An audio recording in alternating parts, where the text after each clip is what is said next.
سڵاو بینەرانی خۆشەویستی بەرنامەی تەوارەکان، هیوادارم ژیانتان پڕ لە خۆشی و شادی بێت. جارێکی تر و بە تەوەرێکی تری بەرنامەی تەوارەکان بووینەوە میوانی ماڵەکانتان. هیوامان وایە تا کۆتایی هاوڕێمان بن.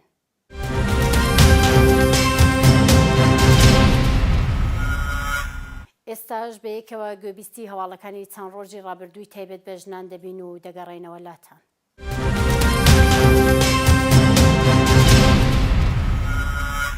لە ڕێگەی نەغەدەم هاباد دوو ژن دەبنە قوربانی.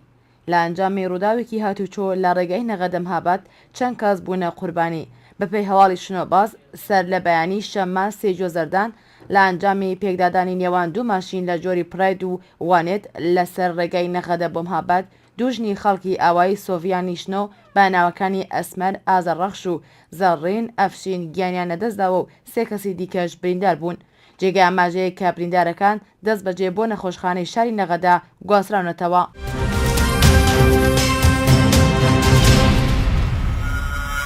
دەست بەسەرکردنی چالاکێکی پێشووی خوێندکاری کرد. پاشگەڕانەوەی لە تورکیا لەلایەن هێزە ئەمنیەتیەکانەوە دەست بەسەر کراوە. بەپێی هەواڵێکی هێرانە مەعسومە خولیزادە چالاکی خوێندکاری پێشوو ڕێکەوتی سیویەکی گوڵان لەلایەن هێزە ئەمنیەتیەکانی کۆماری ئیسلامیەوە لە شاری تاران دەست بەسەر کرا. ناوبراو دەرچووی کارناسی فەلسەفەیە لە زانستگەی ئەلامە تەباتەبایی و با مەبەستی درێژەدان بە خوێندن سەردانی وڵاتی تورکی کردبوو پاشگەڕانەوەی لەلایەن هێزە ئەمنیەتیەکانەوە دەست بەسەر دەکرێت. ئەم چالاکە خوێندکاریە گیراوە تا ئێستاکە شوێنی گرتنەکەی بۆ کەس ڕوون نییە و لازاری سەرچاوەیەک بۆ هێران ناوتراوە بەهۆی ئەوەی مەعسومە قۆلیزادە دانیشتووی شاری تەورێزە ئەگەری ئەوە هەیە گواسترا بێتەوە بۆ ئیدارەی ئەو شارە.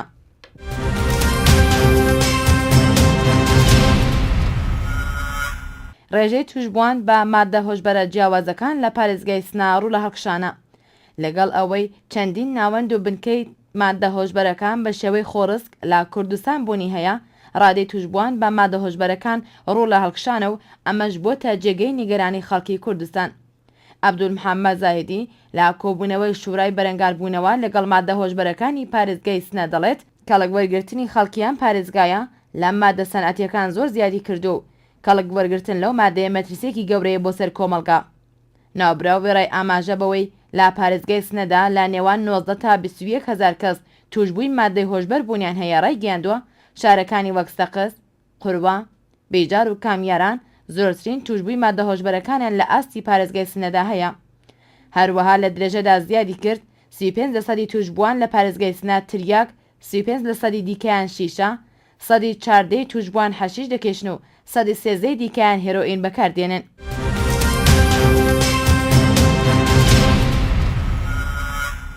زانیاری نوێ لەسەر کوشتنی ژنە 15 ساڵەکە. دوای ئەوەی خەندان هەواڵی کوژرانی ژنێکی تەمەەن 15 ساڵی لە ناحیەی کاڵەکچی بڵاو کردەوە.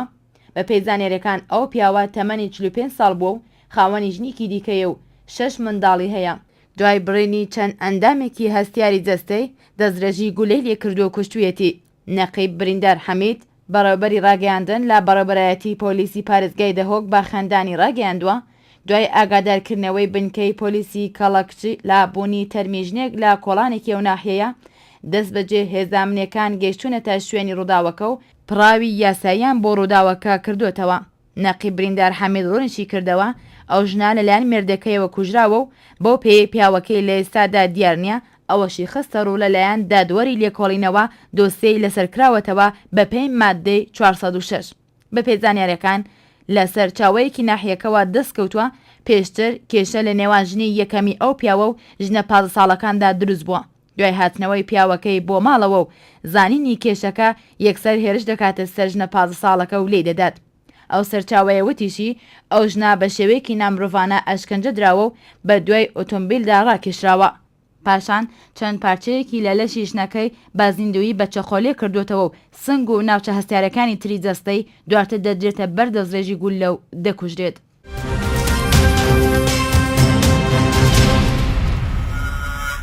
ئەگەری لە دەستدانی چاوەکانی زەینەب جەلالیان لە ئارادایە. بە دوای نیگەرانی لە بارودۆخی تەندروستی زەینەب جەلالیان چاوی تووشی نەخۆشی بووە و بەرپرسانی پەیوەندیدار ڕێگری لە چارەسەری پزیشکی و نەشتەرگەری ئەم زیندانی سیاسی کوردە دەکەن. بەپێی هەواڵی کەمپینی بەرگری لە زیندانیانی سیاسی و مەدەنی زەینەب جەلالیان لە 7 ساڵی ڕابردوودا لە ژێرگوشارەکانی وەزارەتی ئیتلاعات و ئەشکەنجەی ڕۆحی و جەستەیی بووە و لە نێوان زیندانیانی سیاسی ژن تەنیا سزای ئەو زیندانیا هەتایە. بەپێی قسەی پزیشکان بوونی گۆشتی زیادە لە ناوچاوی زەینەب جەلالی بۆتە هۆی نەخۆشیەک کە بۆ چارەسەری پێویستی بە نەشتەرگەری یان کەڵکوەرگرتن لە دەرمانی پێویستەیە. بەڵام بەرپرسانی زیندان تا ئێستاکە هیچ هەنگاوێکیان بۆ ئەم زیندانی سیاسی کوردە هەڵنەگرتووە و مەترسی لە دەستدانی چاوەکانی لە ئارادایە. جێگەی ئاماژەیە تا ئێستاکە لەگەڵ هەوڵی زۆری زەینەب جەلالیان و بنەماڵەکەی بۆ گواستنەوەی ئەم زیندانی سیاسی کوردە کە وەک کۆنترین زیندانی سیاسی کورد ناوی لێ هاتووە هیچ وڵامێک لەلایەن دەستگای قەزای کۆماری ئیسلامیەوە بەم داخوازیانە نەدراوەتەوە. زەینەب جەلالیان لە ساڵی 1386 دەست بەسەر و بە تۆمەتی هاوکاری لەگەڵ یەکێک لە حیزبە کوردیەکان بە ئێدام محکوم کرا و پاشان حکومەکەی هەڵوەشایەوە بۆ زیندانی هەتایی. ناوبراو لە 7 ساڵی ڕابردوو بە شێوەی بەردەوام لەلایەن هێزە ئیتلاتیەکان گوشاری خراوەتە سەر و تا لەسەر تەلەڤیزۆن دام بە تۆمەتە نەکردەکانیدا بنێت.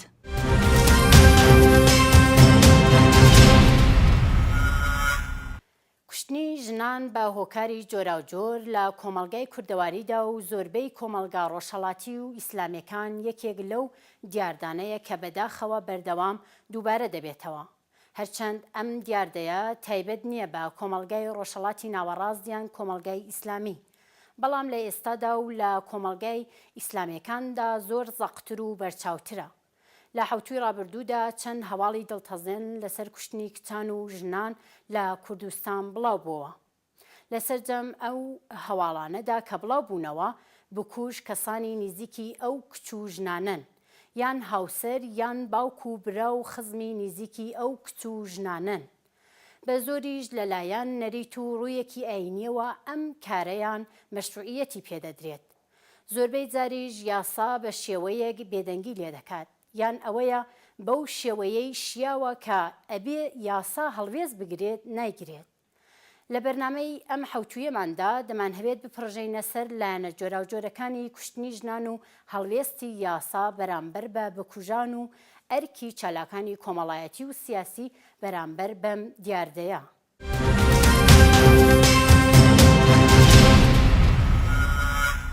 دیارە مەسەلەی کوشتنی ژنانێکێکە لە دیارترین ئەو توندوتیژیانەی کە هەیە. ئەم توندوتیژیانەش ئەگەر بینە سەر توندوتیژی لە تەواوی جیهانە توندوتیژی بەرامبەر بە ژنان هەیە. بۆ لەبەرەوەی ئەمە دەگەڕێتەوە بۆ ململانەی لە ئەساسا ململانەی دەسەڵاتی نێوان ژن و پیاو. ئەمە هەر هەبووە. بەڵام بۆچی لە هەندێک کۆمەلگاتە پڕڕەنگترە لە هەندێک کۆمەلگاتە ئەو ڕنگ و ڕووی نییە. بە نمونە لە کۆمەلگای ئەوروپی و ئەمریکیا ژنێک لەسەر شەرەف ناکوژێ، ژنێک لەسەر سیراعی نێوان ژن و پیاو دەکوژێ، کێشەی نێوانیان دەکوژێ، بەم ڕادەکوشتنە ژنێ یاسا دەتوانێت سەروەری خۆی بپارێزێ. حەق چ لایە تاوانکارە حەقی تاوان با بەسەر ئەوەدا و حەقی بێتاوانەکە وەربگرێ. بەڵام گرفتی ئێمە و خاڵی جەوهەری قسەکردنی ئێمە لەسەر کۆمەلگا ڕۆژهەڵاتیەکانە و زیاتر کۆمەلگا ئەو کۆمەلگایانەی هەم ڕۆژهەڵاتیەکان چونکە ئێمە بێت جایکەینەوە ئەو کۆمەلگایانەی کە کۆمەلگایەکی دەسەڵاتی ئیسلامی تایە، ئەو کۆمەلگایانەی کە هەر کەڵچەری ڕۆژهەڵاتیە بە شێوەیەکی گشتی لەبەروی توندوتیژی بەرمەبنای وەکووتم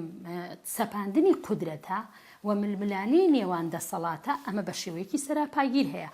بەڵام لە کۆمەلگا ڕۆژهەڵاتیەکانە بە چەند فاکتەر کەوتت هۆکارەکەی زۆرە، ئەمە زیاتر پڕڕنگ بووە. فاکتەری ئەوەی کە ژن بە وەکو شەرەفی بنەماڵە دەبینرێ و ئەو شەرەفە دەبێت پارێزگاری بکرێەوە ژیان و مان و ئازادیەکانی لە دەستی پیاوی بنەماڵەدایە. ئیتر ئەمە تۆ لەکوێدا پڕڕنگترە. بە نمونە دیت لە هندستانە هەیە و زۆریشە، ئەمە هندستان فرەدینیشە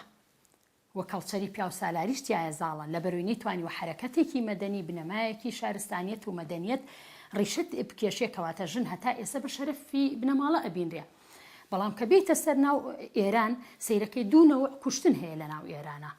کوشتنێکیان بە شێوەیەکی گشتی کە ئەم کچە لە شەرەفی بنەماڵە دەرەچێ، کوشتنێکیشیان کە ئەوە شەرعە لەوێدا قەراردەیە وەکو مەسەلەن هەفتەی پێش و کچێک لەبەروی حیجابەکەی ڕێک نییە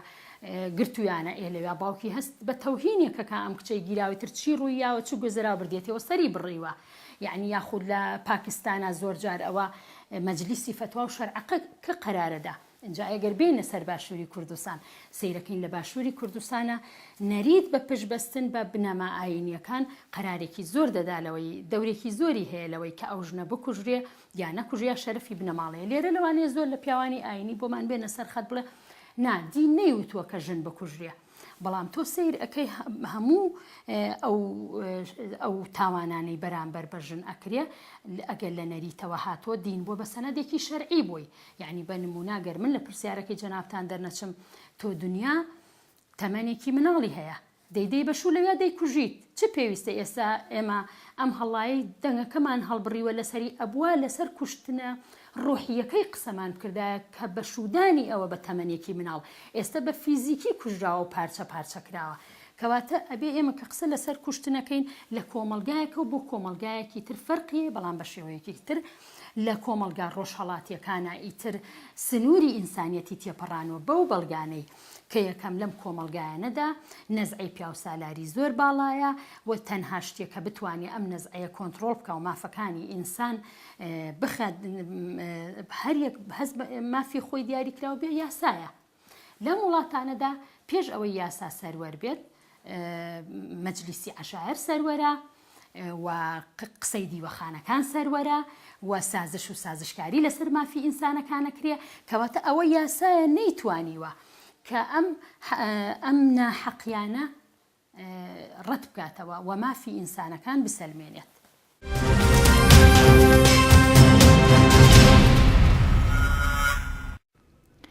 کە باس لە دیاردەی کوشتنی ژنانەکەین ئەم باسە ئەکرێت چۆن بکەینەوە یان باشتر بڵێم فاکتەرەکانی پشت سەر پەرەسەندنی ئەم دیاردەیە چین کە باس لە کوشتنی ژنان بەدەست پیاوانەوە دەکەین باس لە جۆرێک لە توندوتیژی دەکەین دژ باژنان کە خراپترین جۆری توندوتیژیە توندوتیژی فۆرم و جۆری جیاوازی هەیە ئەم جۆرە لە توندوتیژی کە دەبێت بەهۆی کوشتنی ژنان توندوتیژیەکی جەستەیە کە ئەنجامەکەی مەرگی ئینسانێکە مەرگێک کە پاساوی جۆراجۆری لاپشتە و پشتگیری کولتوری و پیاوسالاری و نەریتی و عەشیرەیی و ئاینی لەگەڵە کولتوری پیاوسالاری ڕەگێکی قوڵی مێژووی هەیە بەشێکی زۆری کۆمەڵناسان ئەم کولتورە بۆ ئەو وەرچەرخانە مێژوویە گەڕێنەوە کە لە سەردەمی دایک سالاریەوە ڕوویدا بۆ باوک سالاری پیاوانی خێڵ ئەرکی ڕاوشکاریان بۆ خێڵ لە ئەستۆ بوو بەم پێیە پیاوان توانیان دەست بەسەر خێڵدا بگرن و سەرجەم خێڵ بخەنە ژێردەستی خۆیەوە ئەو یاسایەی لا خێڵدا و دواتر لا سەرجەم کۆمەڵگا جێگیر کرد یاسایەکی پیاوانە بوو کە لە بەرژەوەندی پیاواندا بوو فەرمانی پیاوان ویستی پیاوان و خواستەکانی ئەوان بوو بە نەریت و کولتور و لە کۆمەڵگا ڕەگیدا کوتە لادان لێی بە تاوان هاتە ئەژمار و قورسترین سزاکان ڕوبەڕووی ئەو کەسە بووەوە کە بە هەر شێوەیەک دژی ئەو نەریتە وەستایەوە ژنان لەم ڕوانگەوە زیاتر بوون بە قوربانی ئەم نەریتەی کە کولتوری پیاوسالاری جێگیری کرد پیاوان بۆ خۆشگوزارانی خۆیان دەیان یاسای جۆراجۆریان جێگیر کرد کە ئەو یاسایانە بە زۆری بە زەرەری ژنان بوون یاسای فرەژنی و چەنجنەیی لە کولتورە جیاوازەکاندا یاسای بەکاڵاکردنی ژن و ئەو ڕوانینەی کە ژن شەرەفی پیا و خێڵەکەیە و ئەرکی پیاوە کە پاسەوانی ئەو شەرەفە بێت و زۆر یاسا و ڕوانینی خێڵەکیانە ئەو یاسایانە بوون کە دژ بە ژنان دامەزران و بەداخەوە تا ئێستاش بوونیان هەیە لە کۆمەڵگا و مەشروعیەت ئەدەن با کوشتنی ژنان لە کۆمەڵگا و ئەوەی ئێمە ئەمڕۆکە لە کۆمەڵگای کوردستان و سەرجەم کۆمەڵگاکانی دەوروبەر دەیبینین پاشماوەی ئەو نەریتە کۆن و دواکەوتوانەیە و پێویستە کار بکرێت بۆ ئەوەی ئەو نەریتە نەمێنێت.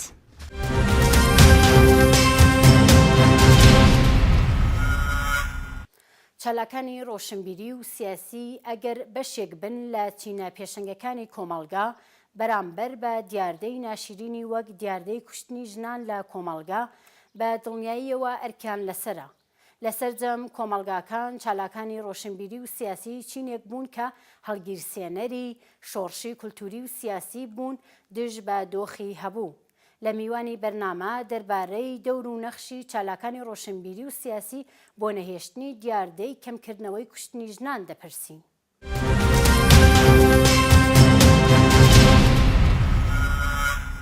بەڵێ ئەوە هەر تقریبان پەیوەنددارن گرێدراوین بە یەکتریەوە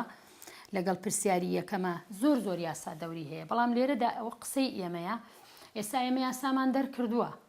بەڵام گرفتی ئەوەی یاساکە چەندێ ئەتوانیت بە قووەتی قانون جێبەجێ بکەیت. گرفتی ئێمە جێبەجێکردنی یاسامان هەیە، ئەمە یەکەم. گرفتی دووهەم وشیاری خەڵک بەو یاسایە. ئێمە کە گرفتەکە لەوەیە یاسا چەندێ سەختە دەرکردنی، وە شەڕی ناو مەجلسە، وە شەڕی نوێنەرانی خەڵکە، ئەوەنا کە خەڵک وشیارکەیتەوە بەرامبەر بەم یاسایە گرنگەکە. ئێمە لە هەردوو لاکە ئێمە لاوازیمان هەیە. بەڕاستی من زیاتر دێمە سەر ئەگەر باشوور بە ئاوردانەوەیەکی کورد لە کۆمەلگای ئێرانی و پاکستانی و هندی بۆ لەبەروی ئێمە دەمانوێت شتەکە بە یەکەوە گرێ بدەین لە تەواوی کۆمەلگا ڕۆژهەڵاتیەکانە. مەسەلەن لە ناو ئێرانە یاسا لەوێ بەرمەبنای شەریعەت دانراوە. لە ناو شەریعەتی شائیتر ئەمە قسێکی بەتاڵە، یەکسانی و یاسا ناکرێ بەنیوە تۆ ئەم مافەت هەیە و ئەو مافەت نییە. هەر بەرمەبنای شەریعەت تۆ پلە دویت وە پیا و قەوامەیە لەسەر تۆ. ئەگەر پیا و قەوامە بوو لەسەر من کەواتە مافی هەیە چی لە من ئەکایا لە منی ناکا. ئەو یاسایی لەسەر ئەوەدا ڕێژرا لەوێدا تۆ دەبێت بزانی ئیتر بۆ خۆی ژنان دەتوانرێ هەموو تۆ دو تیژێکیان بەرامبەر بکرێەوە کۆنتترۆلیش ناکرێ. ئەمە لێرە هیچ پشتێ نەما کە یاسا قوتی قەزایی ئەو دەوڵەتێ و دەتوانێت مافی هاوڵاتی بوونی ئینسانەکان دەستەبەر بکاوە لە کۆمەلگای هندوستانیە کە بە ئەوان جیاوازی دینەکانیان زۆرە، لێوێدا خێڵ و بنەماڵە و نەرید دەورێکی زۆر دەبینێ و لە تەحەکومکردن بە یاساکان و بە ئینسانەکان و بە تایبەتی ژنان کە لێرەدا لە ناو ئەم دەستاڕەدا بە دەرەجەی یەکەم هاڕاوی یەکە من بەڕاستی هەردە بنبێژن لە ناو ئەم هەموو ئەمە عشیرەتە، ئەمە شەریعەتە، ئەمە دەسەڵاتی پیا و سالاریە، ئەمە پایەگای ئابوووریە، ئەمە هەر شتێکی ترە. گەربینە سەر کۆمەلگای ئێمەش، ئێمە وەکو کۆمەلگای کوردەواری بەڕاستی ئێمە یاسامان دەرکردووە بە یاسای ژمارە 8مان دەرکردووە و هەوڵێکی زۆر هەیە، تەلاشێکی زۆر هەیە لەلایەن ڕێکخراوەکانی ژنانەوە بۆی توندوتیژی کوشتن نەمێنە، بەڵام دەبینین کوشتنەکان ڕۆژ بە ڕۆژ زەقتر و زیاتر ئەبن. کە ماڵێن زەقتر ئەبن یعنی بە بڕینی جەستەی ئەو کەسە، بە ئازاردانێکی زۆر. لێرەدا قسە لەسەرەوەی ئەگەر یاسا سەروەر بێ، باڵادەست بێ بەسەر هەموو قووەتەکانی ترا لە ناو کۆمەلگادا، ئەمما ئاوا پاماڵ ناکرێ بە ئاسانی. یعنی بە نمونە تۆ ساڵی پار لەمەی ئەم خراپترە. ئێمە ئێستا کەمپینێکمان بۆ کردووە و یاساناسەکانیشمان لەگەڵە. ساڵی پار شاجوان و هاوڕێ هەردووکیان، شاجوان 14 ساڵە، هاوڕێ 14 ساڵە، وەرە بەیەکەوە ئەڕۆین بۆ توبعەدلی ڕسمەکانیان ببینە. شاجوان تازە مەمکی کردووە، یعنی مناڵێکە یاری دەکا، هاوڕێش بە هەمان شێوە. ئەم دوانە بە هینی خۆی بەیەکەوە هاتوونەتە دەرەوە ڕۆشتون، هەر زۆر پرچی سەیری فیلەکان بکەی بەنا ئینسانی کوژراون. باشە تۆ 1 ساڵە پەیگیری ئەەکەی تا تۆمەتباران بگیریان، تا توانراوە 5 کەسیان بگیریە. ئەم 5 کەسە لە هەفتەی پێشوا بەربوون ئەم تۆمەتبارانە. وەڵا ئاخر جارێ ئەدی لەی سابد نییە، بەڵام باشاگەرەمانین بە دەردی باوکی هاوڕێڵێ ئەی کێ کوڕەکەمی کوشتووە. یعنی ئەگەر لێرەدا لە کوشتنی ساکارە هەروە، یعنی تۆ دایکی دەهێنی دەیخەیتە ژێر فشارۆڵی هەرە بێ بڵێ باوکێتی، بەڵام تۆ خۆت تحقیقی قانونی تۆ ئەڵێچی تحقیقی کە ئەم مەکێ کوشتێتی کەواتە ئالێرەدا یاسا. ئەگەر ئەوانەی ئەو ژن کوژانە یاسایان بە تەواوەتی لەسەر جێبەجێ بکرێ، لە دەستگای پۆلیسە وەکو خۆی تحقیق بکرێ، و لە مەحاکمە وەکو خۆی تحقیق بکرێ و بە دواتاچوونی جدی بکرێ، حتمما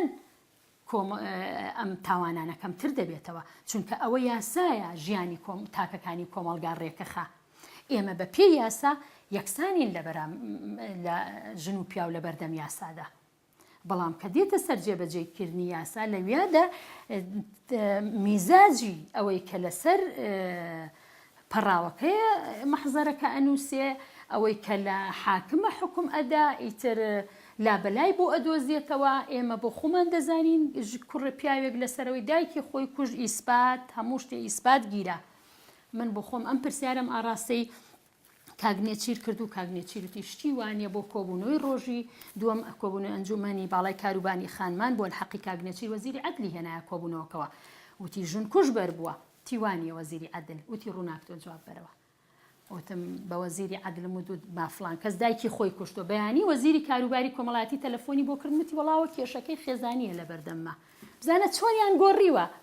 ئەمە بەلەفی ژنانە گۆڕیە ئەمەیە گرفتی یاسا لە لای ئێمە کە هێشتا پیاوانی ئەم وڵاتە لە بەرزترین هەرەمی دەسەڵاتیەوە بۆ خوارەوە کە زۆربەی پێگە ئیداری و سیاسیەکان ئەوان گرتویانە و کەمێکی ژنانی تایە قەناعەتی ئەخلاقیان نییە بەو مەسەلەیە کە ژن ئینسانە و مافەکانی خۆی هەیە ئەو وا سیر دەکا کە لەسەر ئەو شوێنەی حکم دەدا لەو شوێنە تا دادەنیشیە گەر کاتم زۆر نەبردبێتن وەک ئەوە حکم نادا ئەو کەسێکی قانونیە لێرەدا دانیشتووە میزاجەکانی خۆی دەورە ئەبینە کە ئەوە ژنە دەبێت لە چوارچێوەی ماڵەوە دانیشە لەو خەتە سوورانش دەرنەچێت ئەو بە قەراراتی ئەوانی جێمە لە خەتی سوور دەرەچین ئەو خەتانن کە ئەوان کێشاویانە بە پێی نەزعی پیا و سالاری ئێتۆ لێرە نەزع پیا و سالارێکە و باڵا دەستە لێرەش کێ حیمای ئەو نەزمانەوەی ئەو نەزع پیا و سالاریەکە ئەو پیاوانی کە لەوێدا لە قانونان و لە پنتەکانی دەسەڵاتان بۆیە ئەمە وای کردووە بکوژانی ژنەکە ئەکوژن و بخۆیان دەرەچن یا ئێستا فێری بەزمێک بوون بڕۆ لە ناو مەحکەمە بپرسە سوور ئەدیلەکەت هەیە کە کوشتێتی هەرەڵە نازانم نەمدیوە نازانم پارێزەر وای نەسیحەتەکە تویشی قانونە خۆی بیدۆزێتەوە یەکسەر بچێتە سەر تاوانەکە بۆیە بڵێ لە وڵاتەدا قانون نەیتوانیوە ئێمە یاسامان دەرکردووە قانون نەیتوانیوە کە بە تەواوەتی ڕۆڵی خۆی ببینێ بە تایبەت لە حیمایەتکردن لە حەقیەکانی ژنان خۆیان نەک ئەو مافانەی کە وە بزانن پیان دراوە ئەوە حەقی خۆیانە کە لیان وەرگیراتەوە ئەوان دیسانە جارێکی تر بە شەڕ وەریان گرتووەتەوە قانون لەو بوارەدا لاوازە.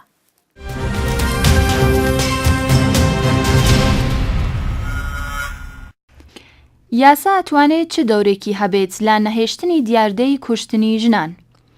لە سەرجەم کۆمەڵگاکان یاسا ڕێکخەری هەڵسوکەوتی ناو کۆمەڵگایە. یاسا ئەگەر یاسایەکی مۆدێرن و ئینسانی بێت ئەتوانێت ڕێگر بێت لەوەی کە دیاردەی کوشتنی ژنان نەهێڵێت یان لانی کەمی بکاتەوە. بۆ ئەم مەبەستە پێویستە یاسا کۆمەڵێک ڕێوشێن بگرێتە بەر بۆ ئەوەی ئەم دیاردەیە کەم بکرێتەوە. پێویستە یاسا ئەنجامدەرانی توندوتیژی دژ بە ژنان و تاوانبارانی بکوژی ژنان ڕوبەڕووی قورسترین تاوان بکاتەوە و وەک بکوژ و قاچڵ ئەو کەسانە سزا بدرێت. نابێ یاسا بە هیچ بیانوویەک بکوژانی ژنان ئەفوو بکات. هەروەها نابێ ئیزن بە دەستێوەردانی لایەنی عەشیرەتی و بنەماڵەیی و سەرجەم ئەو لایەنانە بدات کە لە کۆمەڵگای کوردستان و کۆمەڵگا ڕۆژهەڵاتیەکان هاوتەریبی یاسا و حکوومەت دەسەڵاتیان هەیە. یاسایەک کە لە کۆمەڵگای ئێمە هەیە یاسایەکە کە زۆر جار ئەگەڕێتەوە بۆ کولتور و نەریت و سەرچاوەیەکی ئاینی هەیە. سەرجەم و سەرچاوانش مەشروعیەتە دەن با کوشتنی ژنان.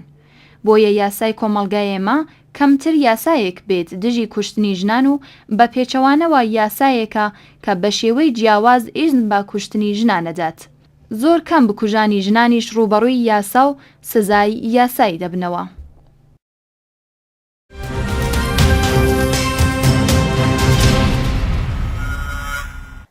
ئەرکەکان دابش دەکرێت لەم کۆمەڵگایە بەڵام تۆ ئەرکی ڕۆشنبیر و چالاگوانی سیاسی دوو ئەرکت بەیەکەوە تێکەڵ کرد چکە ئەمە دوو توێژی جیاوازن. ڕۆشنبیران نخبە و دەستەبژێری کۆمەڵگان یعنی ئەوانن کە هەمیشە پێشبینی ڕووداوەکان دەدەن و فکرە ئەدەن و کۆمەڵگا چۆن پێش بکەوێت و ئەمە ئیشی دەستەبژێریە و لە مەترسیەکان و لە گەشەکردنەکان و قسەیان لەسەر ئەمە هەیە تیۆری دادەڕێژن قسە لەسەر کۆمەڵگە دەکەن معریفە لەسەر معریفە یەک قساکەن کە کۆمەڵگە بەرەو چه ئاڕاستەیەکە بە ئەرکی ڕۆشنبیر لێرەدا ئەوەیە کە دەبووە ڕۆڵی زیاتر ببینێ بەڵام کە بەداخەوە من حەز ناکەم زۆر لەو بوارە حەزمەکریەوە ڕۆشنبیرێ چاوپێکەوتن لەگەڵ بکەن کە بەداخەوە ئەرکیان زۆر لاوازە ئەوان هەر کاتێک کە من ئەم چاوپێکەوتنانە قساکەم واز دەزانن منەڵە مەگەر پیاوێ کوژایەوە قسە نەکەن من وام نەوتووە تەفسیری سەقەت بۆ قسەکان مەکەن بەڵام مەڵم هەر ئەو ڕۆژنامە نووسە پیاوەی کە دەکوژرێ ڕۆژنامە نووسان لەسەری هەڵئەدەنی خۆ هەر ئەو ڕۆژنامە نووسە ژنەش کوژرا بۆ قسەتان لەسەر نەکرد بێگەرد لە ماڵەکەی خۆیان بە 4-5 چەقۆ کوژرا هەر هاوپیشەی ڕۆژنامە نووسەکان بوون مێردەکەی کوشتی ئیتر بەسەری ئیسپاد و بەسەری ئیسپاد نەبوو ئەمە بەنیسبەتی توێژی ڕۆژنامە نووسان و بەدەست توێژی ڕۆشنبیرانەوە بەڕاستی بە ئەرکی خۆیان هەڵنەساون چونکە ئەوان کاتێکە ڕێبەرایەتی کۆمەڵگە ئەکەن بۆ گۆڕانکاری لە تەفەکوری ئەو کۆمەڵگایە ژن و پیاوەکو یەک دەبینن و دەبێت کاریگەری تەواو ڕیشەییان لەسەر گۆڕانکاری ئەو کۆمەلگایە هەبێ و لەسەر پایە گرنگەکانی بە تایبەت ئەو پایانەی کە تاکی کوردی یاخود کۆمەلگە بەرەو دواوە ئەبا کە ڕۆڵیان لەو بوارەدا لاوازە و بە تایبەت لەم ساڵانەی دواییە تووشی ناومێدێکی زۆریان کردین کە زۆر لە نووسەران و ڕۆشنبیران تەوەجوهی ئەم کۆمەلگایان بەرەو ڕێگایەک برد کە حرەکەیەک دروست بوو ئەڵێ ئێمە بە سونەتەوە پەیوەستین ئێمە ناتوانین لە سەوابتە ئاینیەکان دەرچین کەوە ترسی خستە دڵی هەموو ژنانی ئەو ژنانەی کە دەرکیانێ و دەزانن سەوابتە ئاینیەکان لە چیەکە ئەمە بە نیسبەتی ڕۆشنبیرەوە من وەکو خۆم حەز ناکەم بە ڕۆڵی تەواوی خۆیان هەڵسابێتن بە نیسبەتی ڕێکخراویشەوە ئەو ڕۆڵەکەی جایە لە ڕۆشنبیر ڕۆڵی ڕێکخراو فشارە بۆ سەر دەسەڵات فشارە بۆ سەر کۆمەلگا کە پێشێلکاریەکان بەرامبەر ئەگەر ئێمە ڕێکخراوی فشاریش بکەین بە دوو بەشەوە ڕێکخراوەکانی ژنان بە دەرەجەی یەکەم بە استراتیژ فشارە خەنە سەر دەسەڵات و کۆمەلگا بە تونندوتیژ و ناحەقانەی بەرامبەر بە ژنان نەکرێ بەڵام ڕێکخراوە فشارەکانی تر بە شێوەیەکی گشتی بۆ هەموو پێشێلکاریەکانی ناو کۆمەلگایە کە من پێم وایە لێرە ئەتوانم بە ویژدانەوە قسە بکەم ڕێکخراوەکانی ژنان یەکێکن لەو ڕێکخراوانی بۆ خۆم 20 ساڵە ئیشی تیاکەمە داکۆکی نییە لە خۆم هەموو دەزانی لەو کۆمەلگایە ئیشەکان چۆنە و ڕەفیقەکانم لە من کەمتریان نەکردووە 20 دانە ساڵە ئێمە دەست بۆ حەریمەکە پێمانەڵێنەوە دەست بۆ حەریمی بنەماڵەکانە بن ئێمە کاری جدیەکەین لەسەر کوشتن بە شەڕی گەورەی ڕێکخراوەکان ئەو یاسای ژمارە 8 دەرچووە حتمما پشتیوانیش کراوین لەلایەن کۆمەڵێ نووسەر و ڕۆشنبیر و خەڵکان کە لە دەرەوەی ڕێکخراوەکان و خەڵکی سیاسی کە لە ناو دەسەڵاتا بوون و شەڵتەرەکان کراونەتەوە بەڵام ئەم ڕێکخراوانەی ژنان کاریان زۆر کردووە بەڵام پشتیوانیان کەمە پیان وایە دەبێت ئەو گرفتە گەورەی لە ناو ئەم کۆمەلگایە هەیە کە ئێمە بمانێ و نەمانەوێ وەکووتمان مەسلەی تونندوتیژی ژنان مەسلەیەکی سەراپاگیرە بەڵام لە کۆمەلگایەکەەوە بۆ کۆمەلگایەکی دیجیاوازە کۆمەلگایەکی وەکو باشووری کوردستان ماوەی نزیک 20 ساڵ زیاترە ئەم ئازادیی بەدەستێناوە هەتا ئەم ڕۆژدەمی هەر کەسێکەکەیتەوەڵێن ژن بۆ کوژێڵەی ڕێکخراوەکانی ژنان چیەکە ئیتر تاکی ئەم کۆمەلگایە ژن بە خوشک و هاوسەر و کەسی خۆی نازانێ بە ئەرکی خۆی نازانێ گرفتەکە ئەوەیە هەر تونندوتیژێ بەرامبەر بە ژنانە کرێڵەی ئیشی ڕێکخراوەکانی ژنان چێ یەک بەشەر نایخاتە سەر خۆی ئەمە گرفتی تۆیە تا نەبێ بە خەمی تەواوی تاکی ئەم کۆمەلگایی تۆ ناژبێتە گۆڕانێکی ڕیشەیی کە ئێمە بەرهەست بەو گۆڕانکاریە بکەین بە نمونە تۆ دنیایەکی 14 ساڵ دووجار ئەکوژێ جارێک لە ڕووی ڕۆحیەوە بە پارە ئەی فرۆشیت و لەلا بەلامارەی بڕی جارێکی تریژ ئاوا پارچە پارچەی ئەەکەی تویتر هەر چێو شێوە کوشتنێکە ئەو تونندوتیژی بەر ئەکرێ کۆمەلگای تۆ ڕاناچڵەکیە هەر ئەو کەسانەی لە تۆڕی کۆمەڵایەتی فەیسبوک لەو ڕۆژەوە فرمێزیێڕەشن بەس ئەوانە ئیعلانێ بکەن لەگەڵمانە بێنە سەرجادە قووەتێکە من لەو ڕۆژەوە حسابم کردو زیاد لە 50,000 کەسە ئەو پشگیریانە بەس ئێستا لەو ڕۆژەوە حسابم بەڵام کاتێڵێن ڕێپیاوانەکەین کەس نییە چوار کەسولەتێکە بۆ لە بەرەوەی جددیت نییە بۆ لە بەروی لە تەفەکوری ئینسانی ئێمەدا هەتاکو ئێستا ئەم مەسەلەیەکی خانەوادەگیە ئەم مەسەلەیە نەبووتە مەسەلەیەکی ئینسانی کە هەمومان بگرێتەوە بۆیە ڕێکخراوی ژنان ئەوەی توانیوێتی کردێتی ئەو هاواری لە دەستی هاتووە کردێتی بەڵام پێویستی بە پشت و پەنا هەیە وەڵاهی من قسەم ئەوەیە کە ئەوە ئەو ڕۆژانە ئەو داخەیە کە لەگەڵ هاوڕێکانمانە ئەمرێک کە ئێمە هاوارەکەین و کۆمەلگە ڕاناچڵەکیە داوە لەو گوێیانە ئەەکەین کە هەن و نایانەوێ ببیستن هەتاکو ژن لەم کۆمەلگایە ئاسوودە نەبێ مەحاڵەیەک پیاو ئاسوودەیی ببینێ ئەمە حەقیقەتە ئەم حەقیقەتەش بە هیچ کەسێ ناگۆڕێ ئەوە دوا قسەینە